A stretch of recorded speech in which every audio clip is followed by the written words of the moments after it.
కార్తీక దీపం సీరియల్ పెట్టచ్చు కదా. ఇంకా మంచి ఇంట్రెస్టింగ్ మ్యాచ్ వస్తూ ఉంటే కార్తీక దీపం అంటే కార్తీక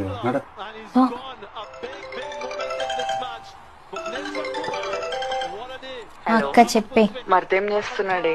మీ మరదా ఏందో క్రికెట్ అట చూస్తాడు. ఏందోనే అంతి చిత్రమైన ఆట. ఇగో ఒకడేమో బాల్ నాకు అద్దని శ్రెత్తాడు, ఇంకోడేమో నాకు కూడా అద్దను చెక్కతో దూరం కొడతాడు. ఇక మిగతా వాళ్ళేమో బాల్ ని పట్టుకొని మళ్ళా ఆనికే ఇస్తారే. వాడేమో నాకు అద్దరా బాబు అని మళ్ళా తిప్పి తిప్పి శ్రెత్తాడు. ఆడు నాకద్దని మళ్ళా కొడతాడు. మిగతా ఎడ్డోళ్ళంతా బాల్ పట్టుకొని నీట్గా తుడిచి తుడిచి ఈయనకే ఇస్తారే. ఇక దినమంతా గిరే ఆట. ఇక గీ ఆటని కొందరు ఎడ్డోళ్ళు ఓ కళ్ళ పీల్చుకొని చూస్తా ఉంటారు. ఆ ఒక్క మాటతో లేచి రెండు జేబులు చేతులు పెట్టుకుని నడుచుకుంటూ వెళ్ళిపోతాను. ఎక్కడికి వెళ్తానో నాకు తెలియదు.